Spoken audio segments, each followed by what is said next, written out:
अस्सलाम वालेकुम। इस गोल्डन फ्राइडे में हमारा टॉपिक है माइंडफुलनेस, यानी आगही या बाखबर रहना। जब हम शऊरी हालत में होते हैं तो उस शऊर से बाखबर होना माइंडफुलनेस कहलाता है। Mindfulness is being present and fully engage in the current moment, यानी हम मौजूदा लम्हे में रहें और उस वक्त में फुली एंगेज्ड रहें और उस लम्हे हमें अपनी सोचों का, अपने एहसासात पर तवज्जो देना है और इस अमल को माइंडफुलनेस कहते हैं। लेकिन यहाँ पर हमारा जो एटीट्यूड है वो नॉन जजमेंटल होना चाहिए, यानी हमें अपने थॉट्स, फीलिंग और सेंसेशन के मुतल्लिक अवेयरनेस तो हो, लेकिन उन पर तनकीद ना करें, उनको बुरा ना कहें, उनसे बचने की कोशिश ना करें और हद से ज्यादा उनमें मगन ना रहें। इस तरह हम नॉन जजमेंटल हो सकते हैं। बस उनको आने दें और जाने दें, एक्सेप्ट करें कि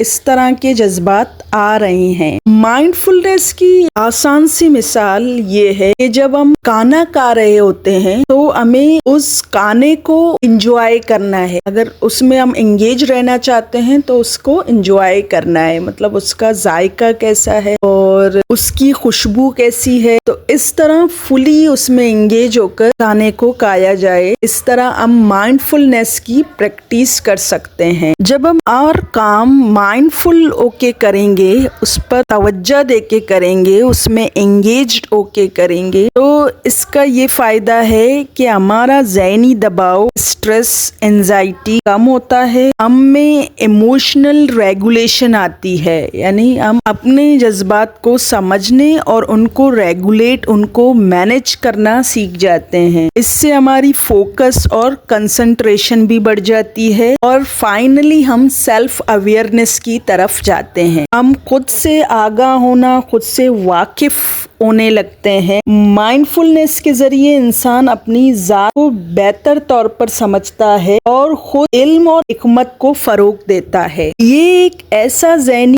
है जो खुद को गैर जरूरी जज्बात में उलझाए बगैर अपने अंदरूनी तजुर्बात पर ध्यान देने की एक हिकमत अमली है। मेडिटेशन भी एक माइंडफुलनेस है जिसमें हम अपने ज़हन को किसी खास चीज पर मरकूज करते हैं, जैसे सांस लेने का अमल या अपने बॉडी को स्कैन करने का अमल। ये सारी चीजें मेडिटेशन में आ जाती हैं जो कि हमें माइंडफुलनेस सिखाती हैं। माइंडफुलनेस प्रैक्टिस करने के लिए हमें छोटे छोटे स्टेप लेना पड़ेगा, यानी पहले किसी एक काम को माइंडफुल होके करना है, जैसे खाना खाते वक्त माइंडफुल रहना है, फिर दूसरी चीजों में भी इस तरह इन्वॉल्व होना है, तो हमारा ये रुझान बढ़ सकता है और हर काम हम माइंडफुल होके कर सकते हैं। लेकिन कंसिस्टेंसी से करना है। अगर हम एक चीज से शुरू करें तो उसको मुसलसल करें, तो इससे हमारी आगाही, शऊर की हालत बढ़ सकती है। जब हम अपने आप को जानते हैं तो फिर हम दुनिया को भी जान सकते हैं, दूसरे लोगों को भी जान सकते हैं